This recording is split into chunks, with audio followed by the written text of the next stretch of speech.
Hi friends, welcome to Achu Jaishu Vlogs. இன்னைக்கு நம்ம என்ன வீடியோ பார்க்க போறோம்னு பார்த்தீங்கன்னா பூஜா பாத்திரத்தை ரெண்டு பொருளை வச்சு நம்ம இன்னைக்கு எப்படி வாஷ் பண்ண போறோம் அப்படிங்கறத தான் பார்க்க போறோம். இப்படி இருக்கிற பூஜா பொருள் நம்ம வாஷ் பண்ணி முடிச்சதுக்கு அப்புறம் எப்படி மாறி இருக்குன்னு நீங்களே பாருங்க. அது என்ன ரெண்டு பொருள்ங்கறத இந்த வீடியோக்குள்ள சொல்றேன் வாங்க. இந்த வீடியோ ஃபுல்லாக பார்க்குறதுக்கு முன்னாடி நம்ம சேனல் உங்களுக்கு பிடிச்சிருந்ததுன்னா மறக்காமல் சப்ஸ்கிரைப் பண்ணிக்கோங்க. பக்கத்தில் இருக்கிற பெல் பட்டனை கிளிக் பண்ணிக்கோங்க. வாங்க வீடியோக்குள்ளே போகலாம். பூஜா பாத்திரங்கள் எல்லாத்தையும் வாஷ் பண்ணுற இடத்துக்கு எடுத்துகிட்டு வந்துட்டு அதில் இருக்கிற திருநூல் எண்ணெயை கிளியர் பண்ணியாச்சு. நான் இது எல்லா பூஜா பாத்திரங்களையும் எடுத்துகிட்டு வரதுக்கு முன்னாடி நான் கொஞ்சமாக புளி ஊற வச்சிட்டேன். ஆமாங்க, இன்றைக்கி புளி, பீத்தாம்பரி, சபீனா வச்சு தான் இன்றைக்கி வாஷ் பண்ண போகிறோம்.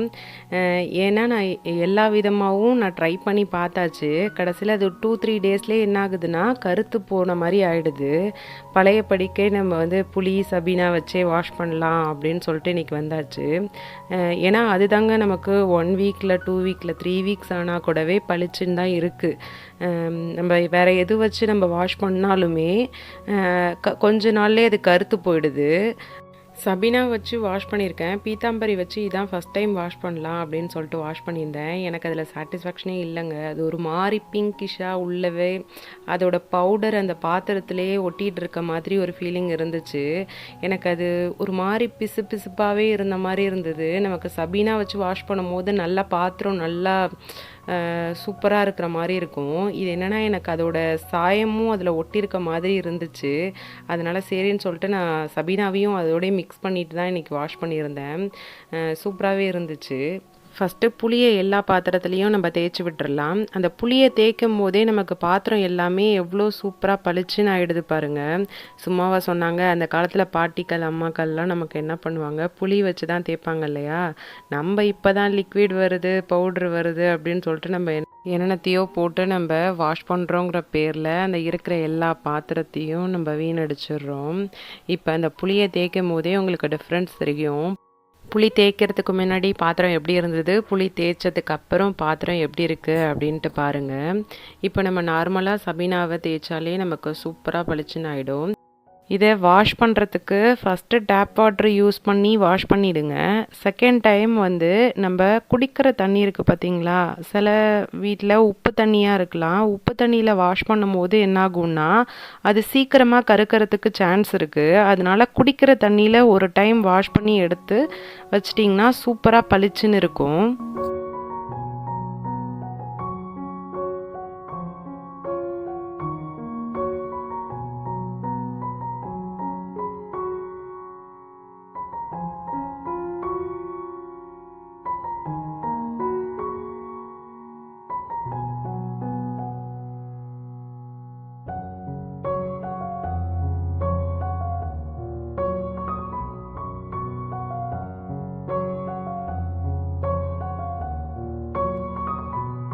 இப்போ எல்லா பாத்திரத்தையும் இதே போல் நம்ம தேய்ச்சி எடுத்துக்கலாம்.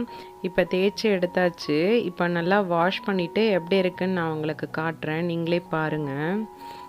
எவ்வளோ சூப்பராக க்ளீனாக இருக்குன்ட்டு பாருங்கள். நம்ம இதே போல் எல்லா பாத்திரத்தையும் வாஷ் பண்ணிவிட்டு ஒரு கிளாத்தில் நம்ம எல்லா பாத்திரத்தையும் காய வச்சிடலாம். ரொம்ப நேரம் காய வைக்க வேண்டிய அவசியம் இல்லை. அதில் இருக்கிற தண்ணி எல்லாம் வடிகிற அளவுக்கு நம்ம காய வச்சுட்டா போதும். காஞ்சதுக்கப்புறம் எல்லா பாத்திரத்துக்கும் நம்ம அழகாக பொட்டு வச்சு எடுத்துக்கலாம்.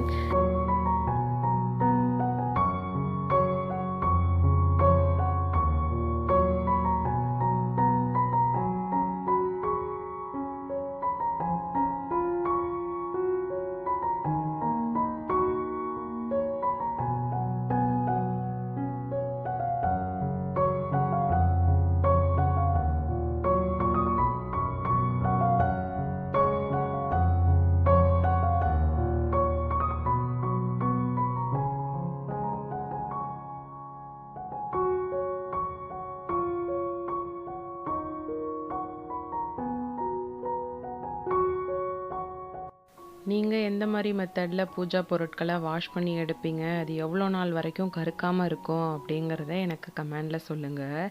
இந்த வீடியோ உங்களுக்கு பிடிச்சிருந்ததுன்னா மறக்காமல் சப்ஸ்கிரைப் பண்ணிக்கோங்க. பக்கத்தில் இருக்கிற பெல் பட்டனை கிளிக் பண்ணிக்கோங்க. நாளைக்கு இன்னொரு வீடியோவில் சந்திக்கலாம். பாய்.